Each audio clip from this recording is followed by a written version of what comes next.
My dad laughed and said your sister earned everything on her own, unlike you. I leaned back and replied, then I'll stop sending you money. Now it's her problem. Dad turned pale and asked, what money? My dad laughed, lifting his glass like he was toasting a joke I didn't get. Your sister earned everything on her own, he said. Eyes on me. Unlike you. The table went still. My mom's hand froze over the serving spoon. I leaned back, feeling something sharp settle in my chest and said quietly, then I'll stop sending you money. The color drained from his face. What money? In that silence, the house finally told the truth. It had been hiding for years. That was the night I stopped being the quiet one. Before I tell you how everything unraveled after that, tell me where are you listening from so I know I'm not the only one who's had to draw the line. From the outside, we looked like a family worth envying. Sunday dinners, framed smiles, matching sweaters on Christmas cards. But perfection is easier to print than to live. My name's Rachel Shortridge. I'm 32.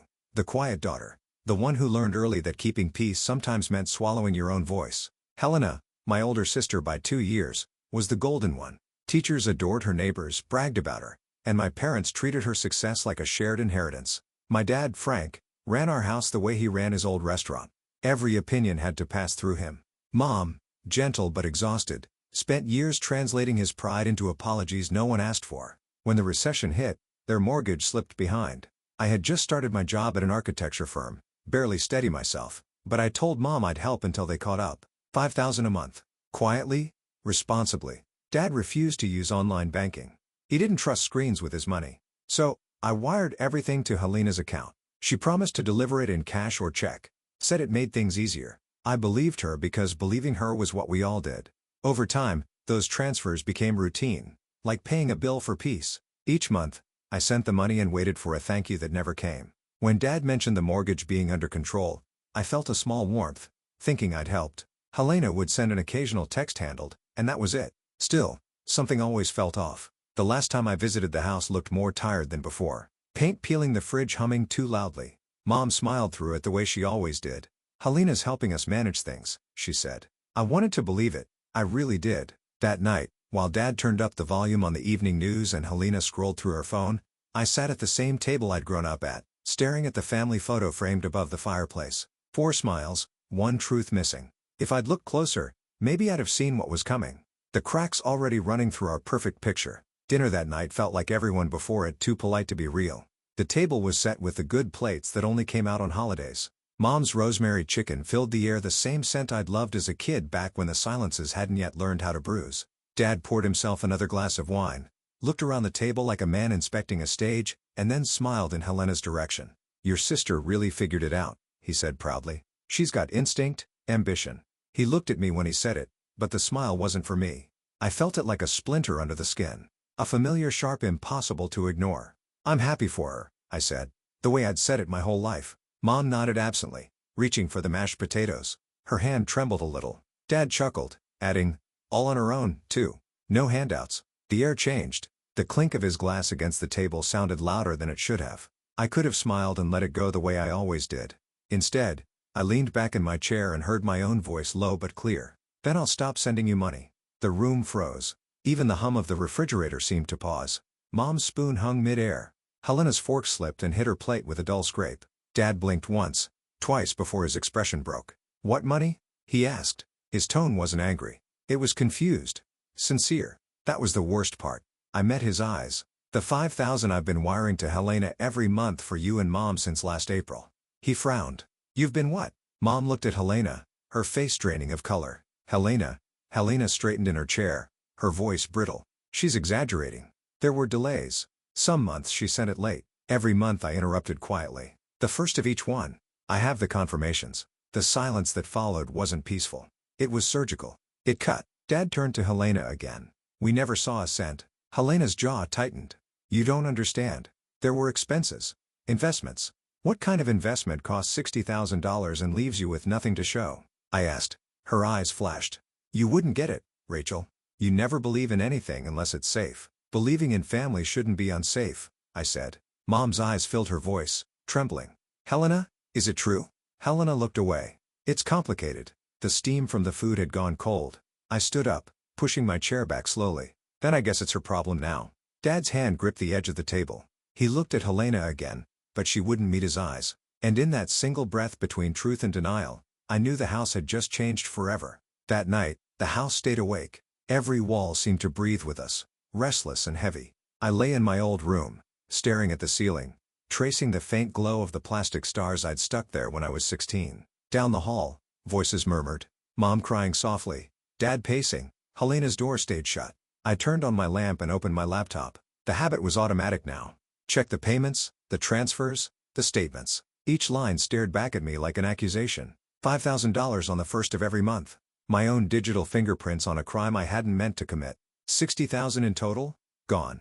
The next morning, Dad sat at the kitchen table with his head in his hands. Mom stood by the window, still in her robe, coffee gone cold. She says it's tied up in something, Mom whispered.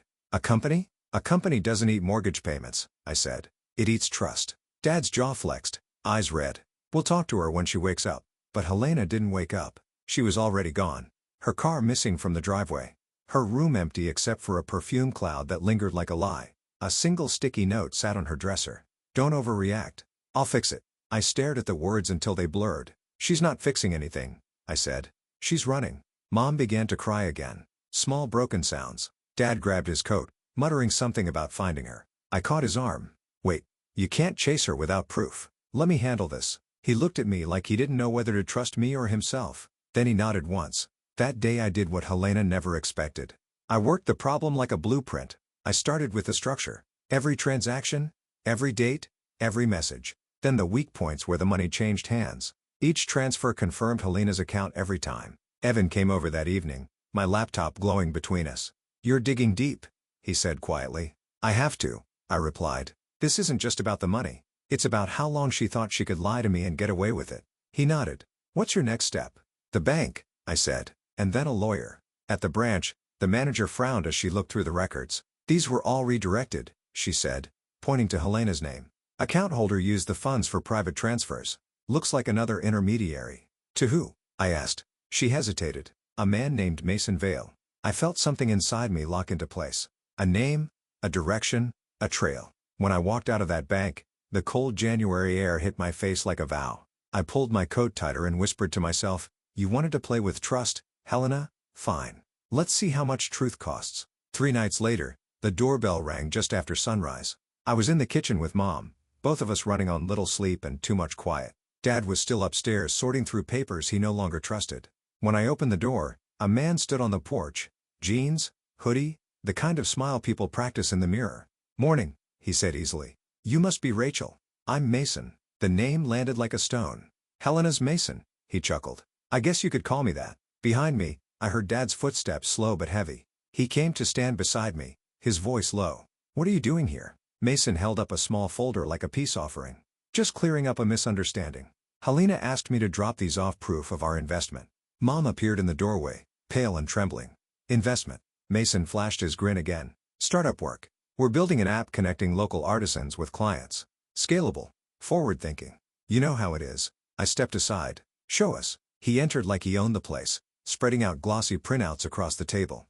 Mock-ups, fake charts, random buzzwords, Phase 1 projected growth, beta launch. Not a single number added up.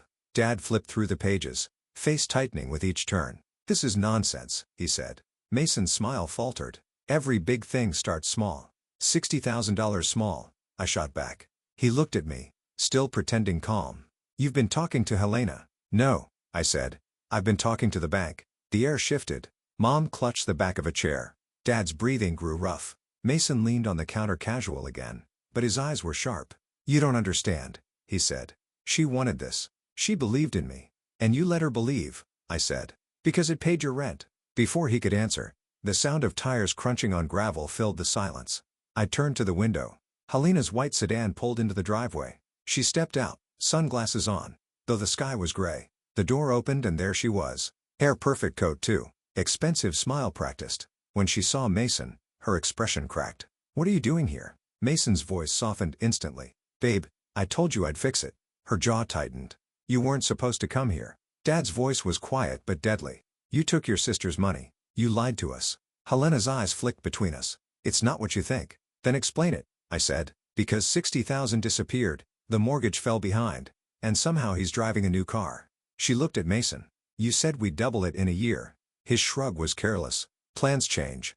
Plans. Dad's fist hit the table so hard the glasses rattled. You stole from your own family. Helena flinched, but still clung to the illusion. It's not stealing if it's an investment. We just needed time. Mom's voice broke. We skipped our payments because we trusted you.